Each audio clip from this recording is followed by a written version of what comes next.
Israel sebeya ezweni lesethembiso kwi-promised land.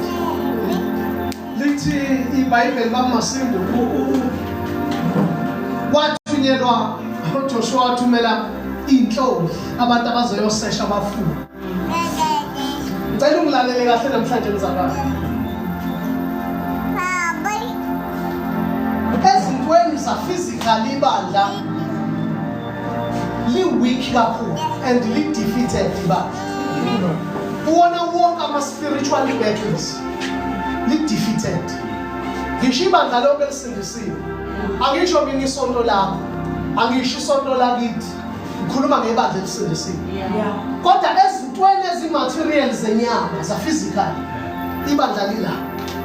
Kodwa masiya intweni zakamoya lila ibandla alikho. Because khona izinto esingazenzanga mhlazana sisindiswe. Khona izinto efanele ungaziyeki mhlazana uqala isindiswe. You know bazalwane ukuthi uma ufuna ukunqoba bakumasindi awukwazi ukuyinqoba into ongayazi. Number 1, awukwazi ukulwa ungazulwa nobani. Awukwazi ukuya empini ungasi-identifyanga isitha. Ningilalele kahle namhlanje because le nto engizozikhuluma la uNgcwele nginikeza ukuthi ngisikhulume bakumasindi angiqonde eqhatha ngazizwe. Futhi angiqonde ukuxabanisa abantu. Kodwa ngiqonde ukuthi le nto sithi sikuyona kube sikuyona ngempela. Number 2, kube sibambile ngempela. Ibandla bazalwane si-weak la. Kodwa besigudu ukwenza ezinye zezinto. Alonke amalebos ngiqoka kahle ingubo zenzinhle. Nithi ningcwele ngokugqoka. Kodwa khona izinto zakamoya. You know bazalwane ukuthi bakumasindi ngizokutshela isimanga ngeke Nkosi ukuthi njoba silaba bazalwane.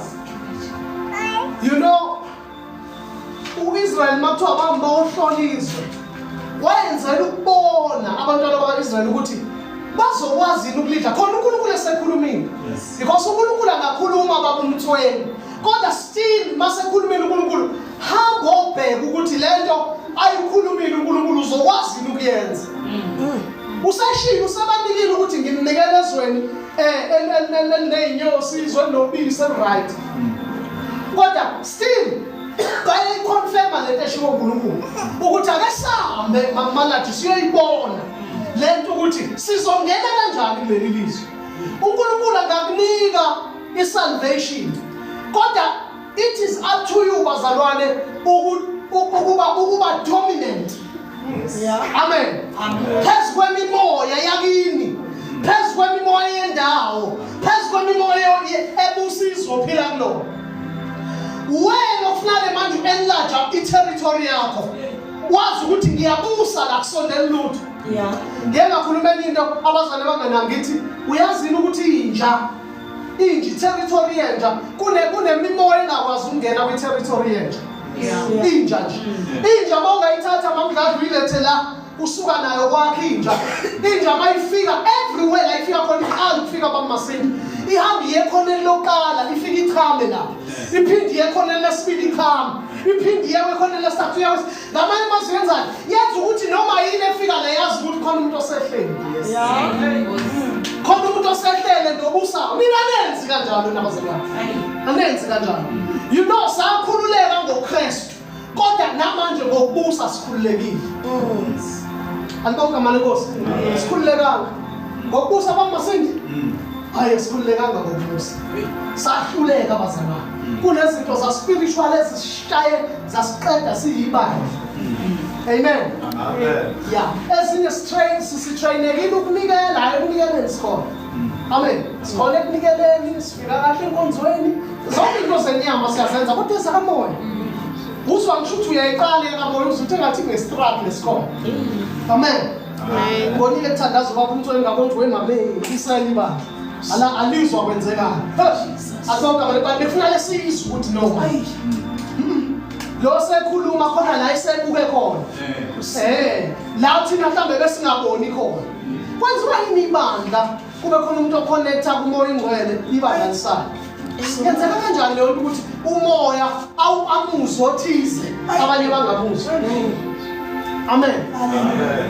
You know bazalwane uma nje siyenze lokho khona izinto ezithi masithi ziyafika azingeni kuqala siqala la yakha amakhono zifike zinuke zizwe ukuthi nokhona futhi lo khona powerful kunami uyibona ingangeni icakela lapho icakela kusuka yona le yale ekhaya ihambi yoyidlalisa iyimeme ngamazwi ukuthi no uyona ingozi kumina uyona i-threat ungangena kodwa thina abazalwane uthola indawo namhlanje into yenzayo ukwazana nomakhelwane uxoxe nabo bangaze bakuthakathe ufe ukhona usindisiwe ngoba uyahluleka ukuthi la ufika khona ufike unqobe eqala amen siyasihlula thina leyo ikhona indawo encane engifuna ukukhuluma ngomngcwele uma ngizobulele ebusuku silele ngale ngiyabhala ngibhala isithumo ngizolala ikhuluma yazi umoya ngene ungifundisa ungibuyisa ngisho eklasini manje izinto engangiyifunda ngikhula uthi umoya ngcwele yazi lezazi zinto zazibalulekile ukuthi uzazi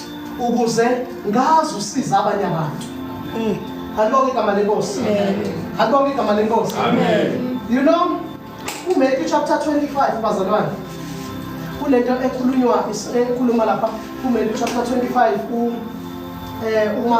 uma sikhumbula kahle lithi iBhayibheli awufunde kwakunamantombazana ayi-10 awufundelele uMatthew chapter 25 Matthew 25 ufundele kwi-English ngihambele khona sokwazi ukushesha amen Jerusalem mikhaya lami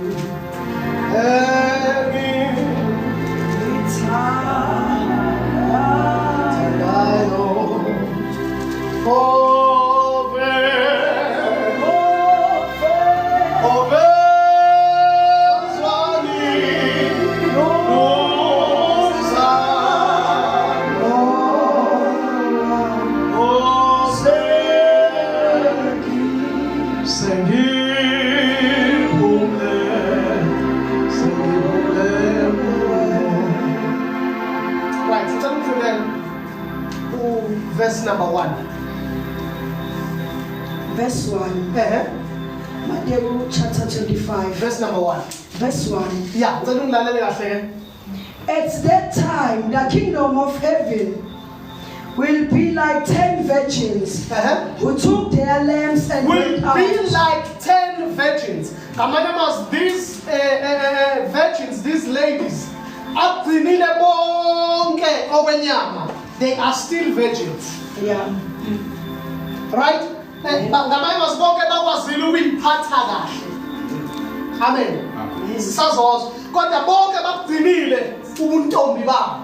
The 10 virgins. At that time, the kingdom of heaven will be like 10 virgins who took their lamps and went out to meet the bridegroom. Iman, who took their lamps as Tata Ibanzas. The man who took their lamps, but Zatata Bamasindi Banzas. Yeah. Correct. Verse 2. 5 of them were foolish, and 5 were wise. Iman. Umbali beqala ziya qualifier, they are all virgins. Yeah. Okwesibili baya qualified qualification number 2 bonke they took their lamps bathatha ipani zabo bonke futhi singena sonke lapho singenile kusiphatheni ekusigcineni baphinde futhi bangena bonke banawo ama lamps kodwa sekubukeka masebhekisisa ukuthi no man mangibhekisisa 5 of them were foolish.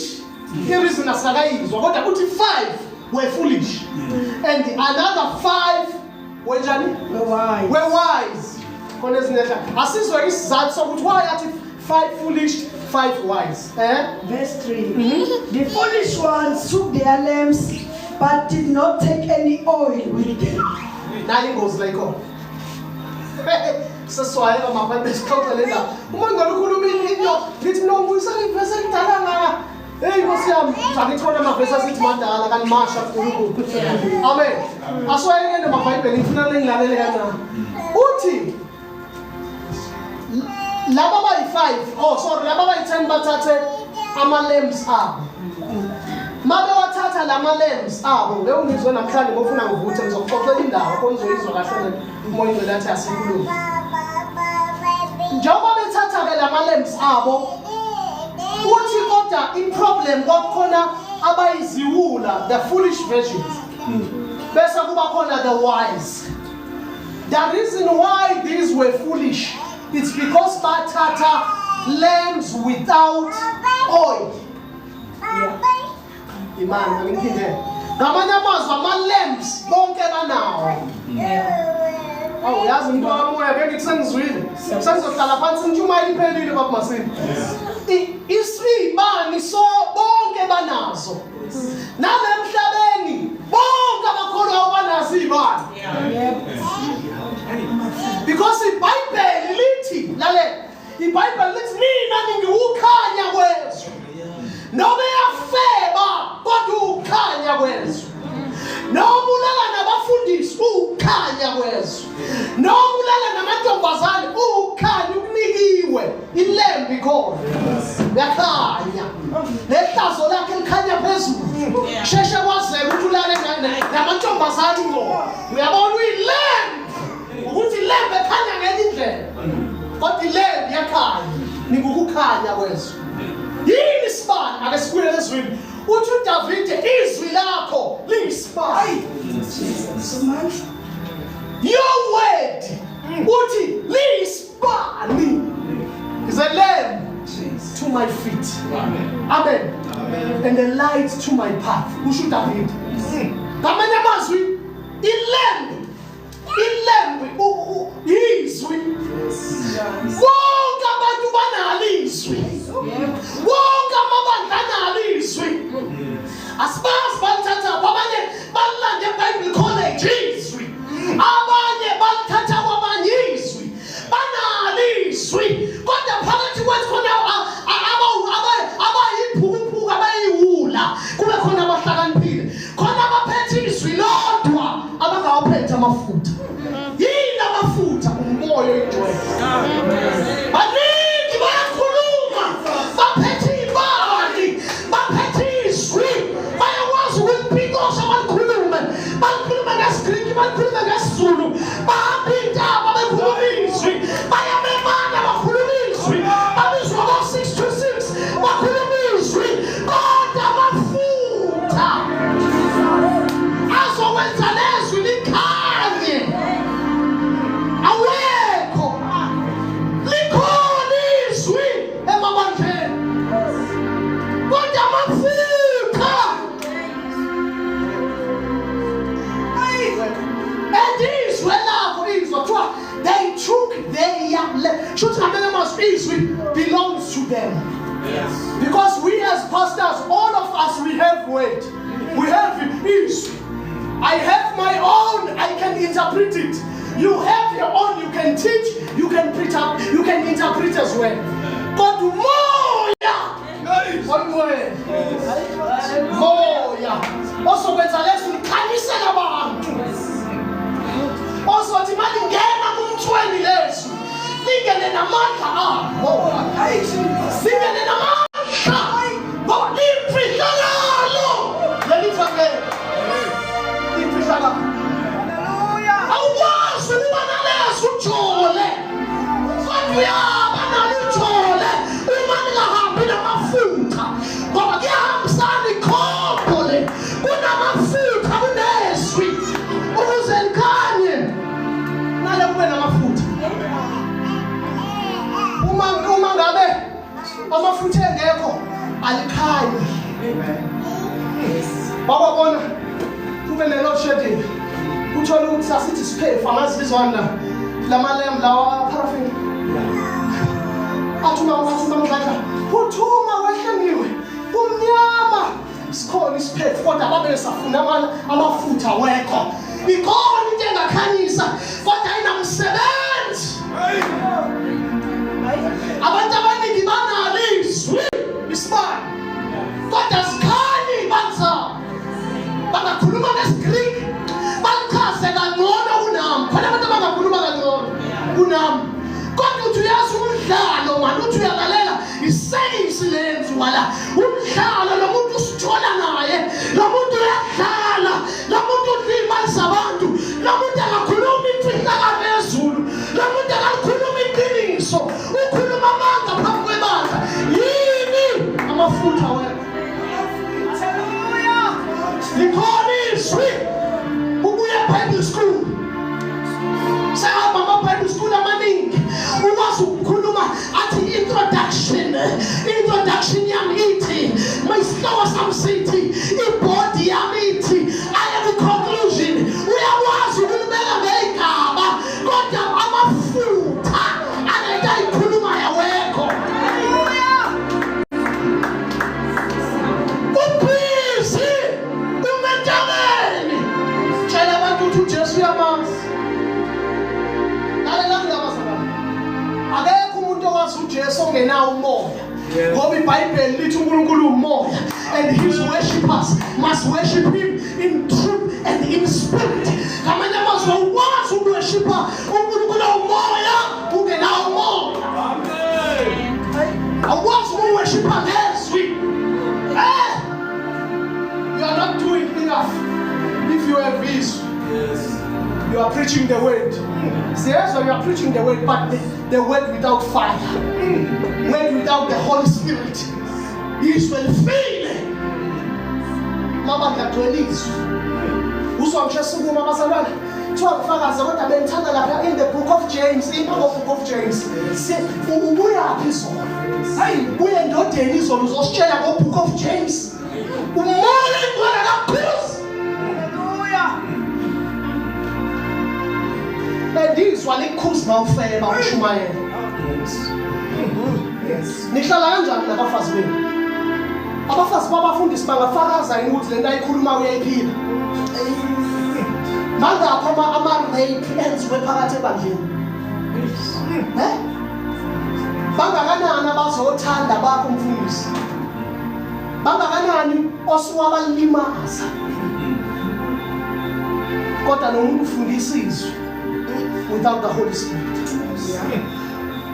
Khona isibani baba kodwa amafutha. Yes. Hey.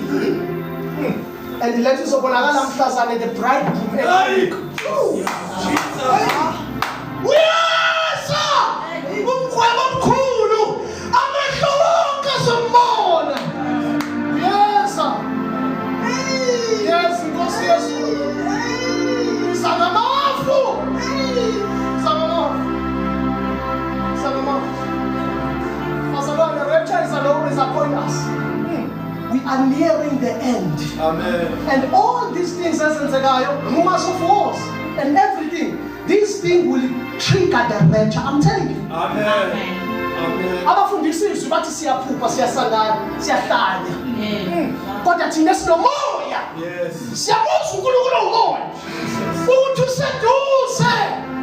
Uthohlabelela usemnyango wezulu wehlele emhlabeni selizokhala inqilongo simhlangabeze athupoli athi kwathini yathupoli akakabonakala siyoba yikho kodwa mhlazane bonakala siyofana naye.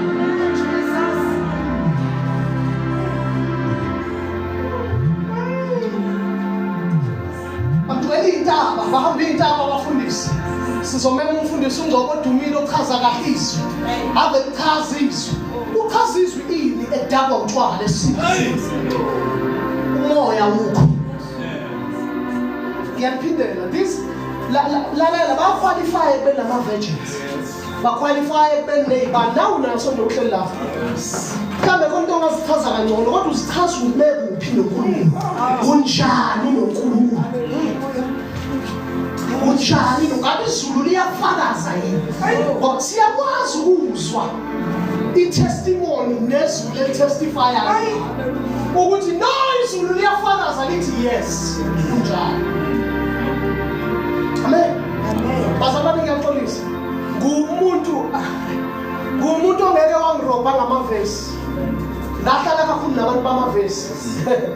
Ngadebate nabantu bamavesi. Ngiyabazi. That debate nama-theologians ngiyawazi awanazwi awanawo umoya anezwi ngoba umoya uyakutshela futhi ukuthi asikwazi ukuqhubeka nale discussion because sesiyaphikisana ngomoya kaNkulunkulu awufuni ukuphikisana. Manje namhlanje kwande izinto zikaSathane ama-platform abizwa ngama-podcast. La kubizwa khona ungoba zokhuluma, kubizwa uMasinda zo-oppose le ntation. Bese bebizwa kanye kuthiwa abazophikisana. Izoni ziningi kangaka. Uthini umoya kaNkulunkulu? We are very good to teach each other. We are not very good in winning souls. Ebandleni lami ngizobiza uBaba Masindi because inyoni zohlobo olulodwa zijiza ndawonye. Ngizobiza umuntu oyi-nonsense njengami ukuthi azofundisa nina. Sani-over educated manje. Nafundiswa kakhulu ningaphezulu kokufundiseka ngazinja. Nihlaza khona ninezwi. Nimaqobi khona ninezwi. Bafeba benezwi. Ebizwa likhuzi utshelwa yini izwi? Hayibo uthatha iBhayibheli manje ubheke. Alikhuzi iBhayibheli.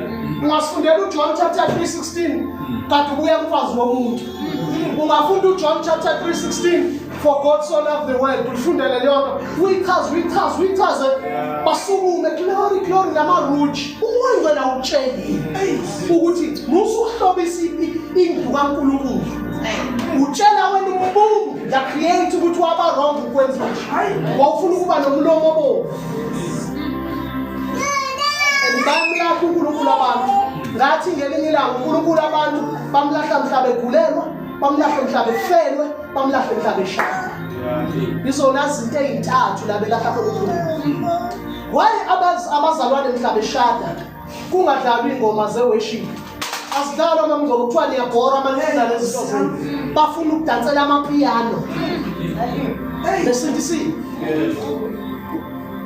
Bafuna ukudansela o-Tupac. Bafuna ukudansela obanini lezinto lezafashion ziningi. Bafuna ukudansela izinto zemrepho. Niyayazi wayo le rap uthi yaqala kanjani? Hey, umuntu we-rap waconfessa sezofa. Umuntu waqala i-rap Africa Bambara, the man who started the rap. Wathi ngifuna ukuconfess ukuthi I have sold my soul to the devil. Ulutha Vandross sezofa eseshawe stroke. Bambuza ukuthi yini ongasho wathi ayikho enye into ngaphandle kwale inhlungu ezingiphethe. Nendlela engizoya kuyona ngiyazi. Kusho umuntu okade ethi date with my father. Nasala nalamaculo nisindisiwe nwadlala amanjani. Faka amabokutube manshada. Vezela amadoda wonke ukuthi imizimba yenu njani. Manshada yamlahla uNkulunkulu. Awuphumi izinwele kodwa mhla ushada uluka ifile. Utshela uNkulunkulu ukuthi angikufuni lo mshado. I-foundation yawo amanga. Foundation yayo uSathane. Unalizwi. And uyabona lento engikhuluma even nalabo asilale online bangangiphendula ngezwi banezwi kodwa banawo umoya. Umoya bazama ukukhuluma into eyodwa ngeke asiphathe umoya. Hey, Nkosi akalona into. Ufika kwiChina athi enza kanje, afika kuMzulu athi enza kanje, ufika kuMsuthu athi enza kanje, afika kuMpedi athi sithi masihlangana sibe into eyodwa. Ngoba sinezwi nomoya. Kodwa masinezwi kuphela sizohlukana. Ngoba ezwini sibona ngokungafani. Kodwa umoya ukhuluma into eyodwa. Oh Jesus. Ngibonga Nkosi. Amen. Manje sadlala Nkosi yami. Hey ngiyajabula namhlanje ngisePretoria. Mamnzoko ngeke ngikhuluma lento. Yabazalwane singintshela. Izinto uNkulunkulu athi asizikhulume nami ngeke zonke angizikhulume. Uthe akisikhulume noma ngabe kunobani. Yeah. Amen. Amen. Uyabona njengoba ngile Pretoria. Nithi benazi ukuthi iPretoria iSouth Africa yonke iphethwe Pretoria. Yes. Yazi lo? Yes. Oh. Kuhle manje yazi. Yabazalwane sadlala abantu abafika bethi bazonkulunkulu kanti bazothatha izwe. Yeah. Baqede baphinde bathathe lokubusa ngoba bathatha izwe kuphela. That is why South Africa kohleze kunama-land issue. And even every organization, every party eqalayo yonke ikhuluma about the land. Yonke ikhuluma ayikho kodwa efinyelelayo ukubuyisa umhlaba. Ayikho futhi ebuyisa ukubusa. Yazi why? Kukhona la bengafiki khona la fasifike khona thina njengabazalwane. Ningizwe kahle ngikhuluma prophetic akukhulumela ukuthi uzondwa. Cha. Yabazalwane sadala abantu abafika bezibiza ngama missionaries. Yes. Because ama missionaries wona alimaza ukukholwa. Ama missionaries number 1 afika athi xoxele mhlamba kwazi. Ama missionaries afika but masindi nento ekuthiwa 1 is a VAT uniform. Yeah. Number 1. Afika nezevatho uniform. Afika kuthina sitshela ukuthi you have to join ibandla isonto. Yeah. Abazali basitshele ngokuphenduka. Basitshela ngokuthi ujoin isonto. Masujoyinile uqiniswe. Wakhiwe ube yilento abayiyona bese ugqoka izevatho. And abamhlophe abafika nezevatho abavathi bona ngoba babona bevathi. Kodwa thina basifaka. As a result siyavatha. Kunesion siyavatha. Boston siyavatha. Roman liyavatha, Lutheran liyavatha. Hambe emasontweni abamhlophe uzofika behlaya rock and roll. Beshayela igidi befaka igidi bekhululekile bengenandaba. But 1 hour is enough baphume bahamba. Ngibhizi nangijoyina amasonto. Ngithini ngitshele bazalwane. Abanye omkhulu bathathwa bebhema nje bathi usumzalwane usuyikhona ofaka ijazi elikhulu. Walethwa la bathi uyena osezosiza umfundisi. Nangakhona. Lento isidalela itraffic yabantu abanezwi abangenawo umoya. Ngoba umoya uhlali la ungcole khona. Amen. Hlapho Lalela ngitshela bazalwane. Ngifuna siphume la siyonqoba. Siphume la siyonqoba. Akubonga amanenkosi. Amen. Siphume la siyonqoba. Sirojiwe bazalwane kakhulu. Yabazalwane. Uyabona uma ufuna ukuona something. Number 1 you discover that thing. Mawufuna ukuyi-own it. Whether umhlaba, whether igolide, whether yini noma injo itholayo. Uma uyidiscover into uyayimaka. Uqeda ukuyimaka thathe uyi-own ibe yakho. Niyazi abazalwane ukuthi kunezinto ezikhona ezweni lakithi engazona ezakithi. Amen. Amen. Alibonga amanenkosi. Amen. Ngeke nubuse umhlaba futhi ngeke nabusa njengoba iBhayibheli lithi we are not fighting against the flesh. Our battle is not bazalwane against the flesh, but it is of the spirit. Imimoya. Amen. Niyazi le mimoya ikhona in our midst. Njengoba sila. Ikhona even emakhaya. Ikhona ezweni lakithi. Yeah. Yazi ukuthi bazalwane umuntu unezwi kuphela ungenawo umoya. Nezinto ngeke uzizwe, ngeke uzazi futhi. Amen. Amen. Ngeke uzazi, ngeke uzizwe. Kunabantu abahlala phansi baplana kuqala. That's right. Ukuze ngoba iSouth Africa angazi noma uyazi. iSouth Africa, not South Africa, iAfrica yonke. iAfrica is the promised land. Yeah. iAfrica izwe lesethembiso. Ilona zwe liphethe ingcebo yomhlaba. Alikho izwe liphethe ingcebo njengathi. Amen. So baplana ababefuna ukuzodla lelizwe. Babona ukuthi sizobabamba kanjani. Uma sibabambe spiritual bazosafarisha physical. Yeah. Bathi asambe siyoba xabanisa bodwa sibabulala bese sithatha umhlaba. Niyazi nobazalwane ukuthi namhlanje sinendawo esiproud ngazo. Kodwa mawulandela ihistory, ulandela ihistory akuzona ezethu. Futhi asibiziwe ngathi. Sine dolobha elikhulu ethu iDurban.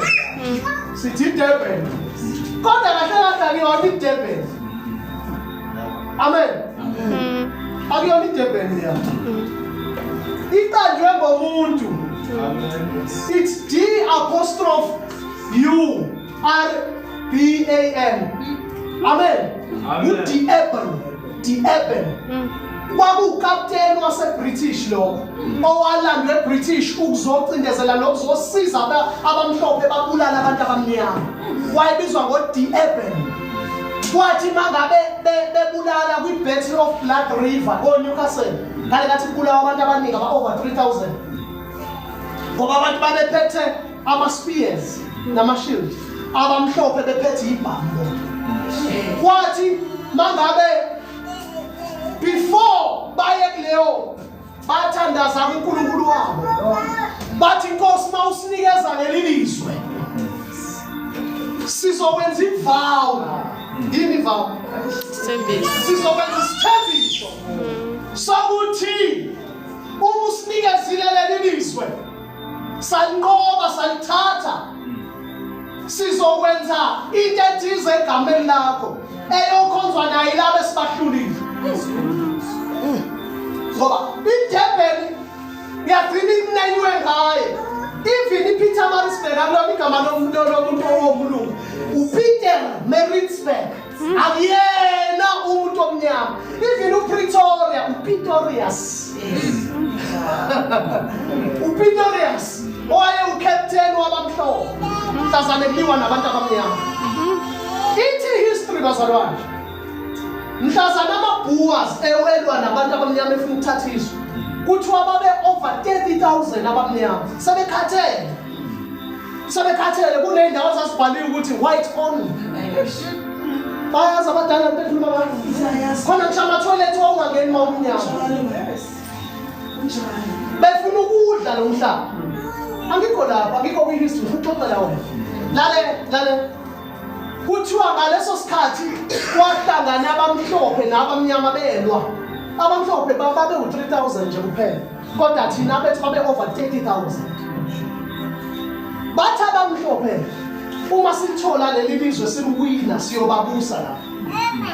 Kuthiwa mhlazane bethi bahlangana kwehlifu langena phakathi kwabo. Manje ukwazi ukuthatha isifiyo usipose ngoba wazi usiphosana.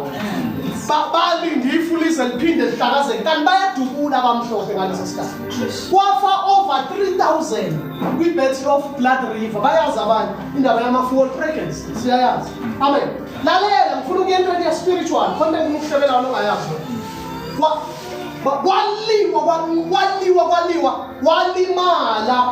Walimala uPitorius. Walimala ingalo. Kwathi bebebheka kugcwele igazi. Befila abantu. Basho bathi salithola izwe. Basebenza ivow loNkulunkulu wabo. Bakade basuka lapho. Uthi umlando babumasinda ngithi i-apartheid iqale ngo-48 angithi? Right. Ngabo-37 bahamba beza la ePretoria. Ayingabizwa ngePretoria phela. Sebeyiqambe ngoPitorius. Bakade basuka bakha le Pretoria. And lento kuthiwa bayakha 12 years ngoba babefuna i-structure screening. Bakhi Voltrekkers monument. I-monument le Voltrekkers monument nayo le Pretoria khona. Angithi kuthiwa lesa structure mawufunda umlando kuthiwa sinjenge-structures zaseGibhithe la kwakukhonzwa khona uNkulunkulu ama-idols. Sakhiwa sikhona namanje. Abantu abamnyama bebethi bafuna ukwakha ihhotela kuthiwa bangalaphi ngoba ayikho into efuna libe higher than i-Voltrekkers monument. Funeka kubibona above everything. Yakhiwa kuthiwa bayakha baba ngegranite, itshe elinexabiso, itshe elibizayo, itshe eliqinile. Ngeke nje uyidubule noma inesibhamu. Ngeke. Lalela-ke ngihlebele. Nayi into emangazayo. Lapha kwi-Voltrekker monument. Lalela, yazi kwenzekani? Number 1, mawungena phakathi kuyona. Mawufika ngaphakathi. Ubona wonke ama-flag amazwe angene eSouth Africa. Nalwe neSouth Africa kodwa ngeke ulithole la eSouth Africa. Umbuzo kanjani in our own country elethi flag eli representative lingabi khona. Why? Why? Lalela. Base bakha itafula i-marble table. Mawazi umayibhulu lo zama ingadi itafula elinjalo eqinile. Bafaka le vawu ngaphansi kule tafula. Lapha ya kunembobo kunehole phezulu. Ngoba lento yenzeka ngoDecember 16. NgoDecember 16. But day of vow. Day of the vow. Yeah, bayishintsha ngo-1910 but day of dingane. Nangena naphuphutheka nabantu abamnyama nithi awukhulunywa umuntu wakithi day of dingane. Anazi isuka. Yeah. Waqhubeka kwathi ngo-94 mase sekushicilelwe ekutheni siyalibuyisa isizwe simnika nina kodwa sizolibamba sizolikhepcharisha kodwa simdedele sithi kusana siface ngomuntu omnyama ukuze bavume ukuthi ilizwe libuyile lingabuyanga. Bazalwane ko UK kuphi awusoze wathola imonument yakwelinye izwe. Ngeke uyithola iheritage yase South Africa kwamanye amazwe. How come eSouth Africa sinento yakwelinye izwe yakwamanye amazwe eyisithixo? Kodwa ingekho ngoba le Fontrek monument la kuthiwa ke bathi bese beyakhile baqede bakha this hole. Lalela kithi ngitshela. Wonke umuntu okhona eSouth Africa, omnyama, ikhalati, umlungu uyo nonke nawo bahamba namanje. Kuyavakashwa lapha eFontrek monument. Niyahamba any day of the year. But ngeke uzuye ngomhla ka-16 December. Sizothandaza namhlanje. Ngeke uzuye. Ngomhla ka-16 December it is only amabhunu asuke khona. Not umnyama. Ngeke uvunyelwe ngishungena. Ngoba it's the day of the vow. Bayishintsha ngo-1994 besiblinder bathi reconciliation day. Sireconcile nobani? Ngoba mhla 16 December nisuke nidansela amaqomo. Ubani lenireconcile naye? Bona bayazi bareconcile noba mhla ka-16. Ngeke ubatshele. Kwafuneka ubuchwepheshe okwazi ukubuka asitandisha ilanga because they worship sun as God. Bakha leya Fontrek monument bayakha baqede bavula ihole. Ngomhla ka-16 December wonke amabhunu asuke ehlangene lapha ku-Fontrek asuke ehlangene khona. Lalela ayabuka umlando abuke sikwaqhutshwa abantu abamnyama la wanqotshwa ubani la ubani wabulawa bafunde nezingane zabo bafundise izingane zabo kade kuthi ngo-11 o'clock bangene ngaphakathi. Nebengena ngaphakathi lalela nebengena ngaphakathi yini into eyokwenziwa umpriest wabo uyoma phezulu epodium uyobafundela amahubo Psalms 28 and Psalms 38 okhuluma ngokubusa umhlaba. Bafundela yonke befunda bathi amen. Kanti ngaphandle mawuyibuka uqhabuka nje kunesithombe sebhulu senkomo ibhulu leyasehlathini. When ngazi ukuthi kukhulunywa ngeBig 5 mhlambe yo president no ibhulu leyake represent uBaal eBhayibhelini. uBaal ngamanye amazwi kunesithixo webazalwane esimisiwe ezweni lakithi sabekwa phezulu yonke imithandazo yeni ngaphansi kwalesi sithixo. Ngoba uBaal kwakuyisithixo sokusacrifice ingane. That is why abortion ingangale eSouth Africa futhi ngaliphele.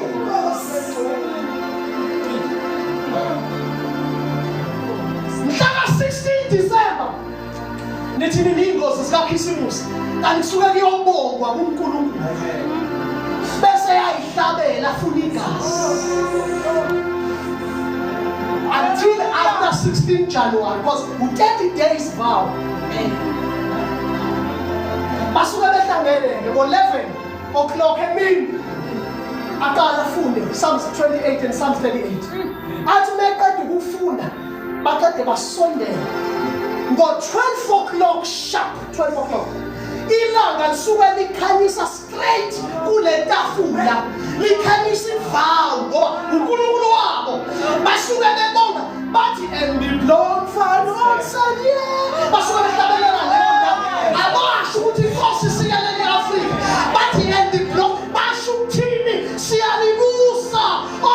izwe lethu.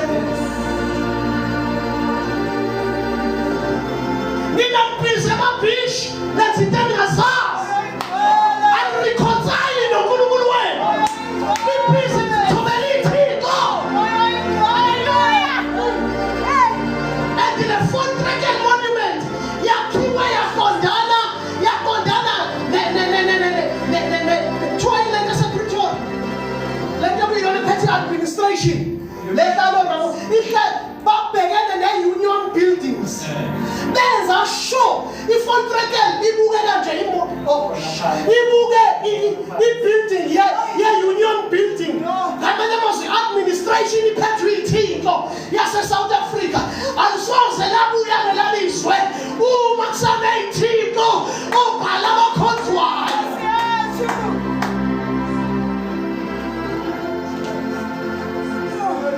And isithixo salandela ubhalo uMoleha ngokweBhayibheli. uMoleha wakunikela ingane. Ingane yokuqala mawuyitholile wakunikela ngayo.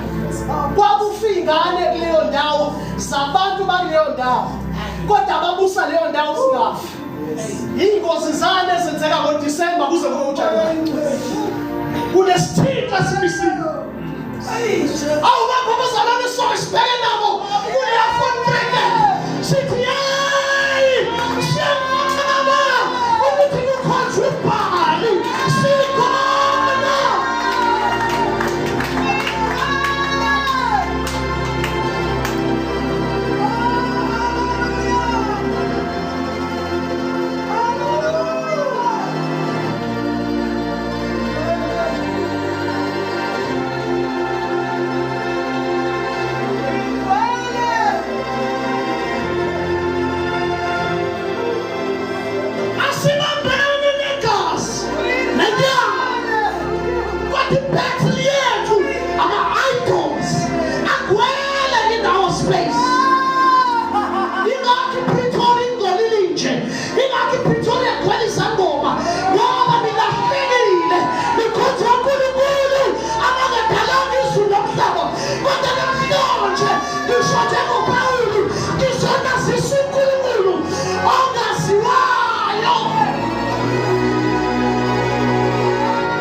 Who really owns South Africa?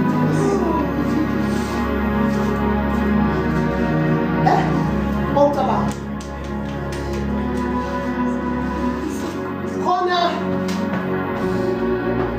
Khona incwadi yasayinwa kudala. Isayinwa singekho. Isayinwa amazwe aphesheya. Ukuthi bazosiphatha kanjani. Kwakungekho ngisho yedwa on our behalf bazosimela. That is why South Africa kuthathwa wonke ama decisions ngayo and akwazi ukwenza lutho because iyadayiswa kudala spiritual.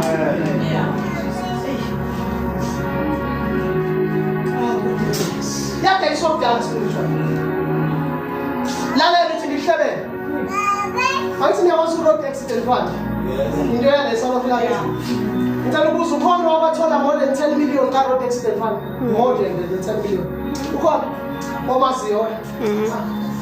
Thina ko 2 3 4 ngabe nenhlanhla ifike 8 akekho noma wafika 20 nobu 100 awukhulu kakhulu lalela kodwa the first man owathola imali u500 million ka road accident fund wase Swiss akena ngifase South Africa igama lakhe uScott uWahim Scott uyena owathola leyo mali enxephezelwa ukuthi uthinteke ingalo edrive le South Africa washayeka nje ingalo wanikeza u500 million kwesikhwama se road accident fund yase South Africa. Ubani owner le South Africa?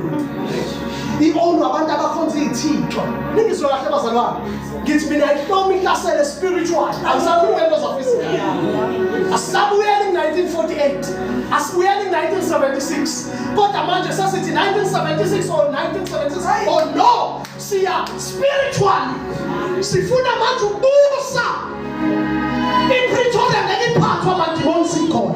ISouth Africa ngeke ituswe amadimoni sikhona. That is why wonke amaphathi akhona eSouth Africa angakhuluma ngeland kodwa ngeke ngathi akudiliswe leya temple. Ngeke. Because bayazi ukuthi mhlaba khuluma bafile ngoba le la temple banquma sanikeza uday of reconciliation ongawazi. Ureconcile ngoba awumtshele. Uba lo uyisana naye. Ngoba usukuthi kwalite yamudlala. Awukodwa bapha ama intercessor ngilalele kahle. Nikala amabhizinisi aphele nobala. Nabantu bayabuza mhlawumbe ufanele nefarm nje engakhona kusho ukhona esibhemela mhla ka16 ayesithipelisa basikhonza ngempela wena awukhonza uNkulunkulu wakho ngempela bona bayikhonza ngempela bahamba nanezingane ezingakakhulumi zabo bayisondeze besho endiblown fan also basondele nazo ngoba sifazi khulene kulento yakuthi namhlaba siyawubusa siphethe mawuba ufunda uPsalms 28 no Psalms 38 ukhuluma ngokubusa bathi siyawubusa babonga uNkulunkulu wabo sabanqoba kwi-Battle of Blood River.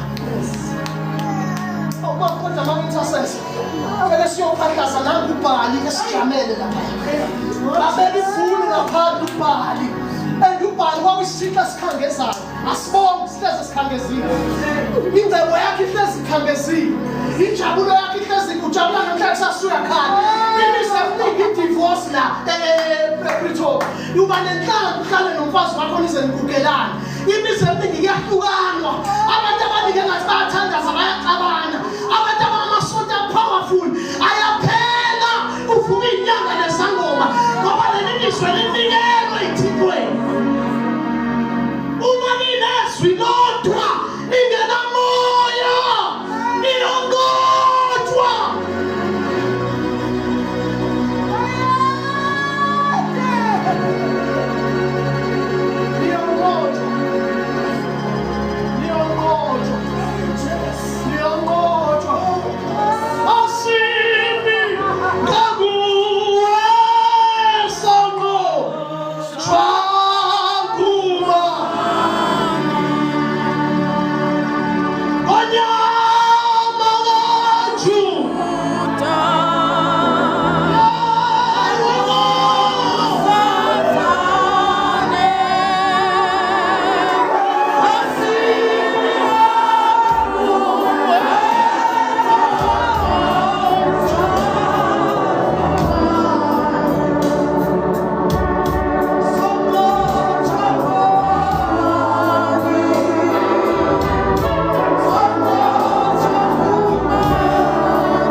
Holy Ghost.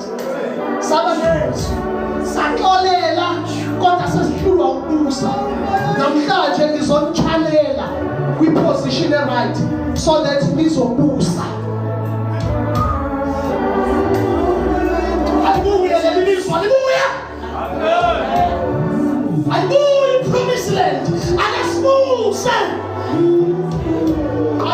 Lalela, yonke into uyayiqala, ivana iqala umakhelwane ongakhona. Isho ukuthi ngabanye amazwi kunomoya olalele. Each and every house ulalele ukuthi ngikhuluma kuthini. Unama-business ideas ayathathwa. Lento isho ukuthi kunomoya olalele. Kunomoya ohlatshelwayo. This is very serious, bazalwane. Istruggle sethu asikho ebazalwane kusaludlala. Ake silwe nemibono. Sinqobe. Asinobe nakubhali webazalwane. awabulali phela wabulali ngonyama nawe bhali uzofana mhlanje kwenzeka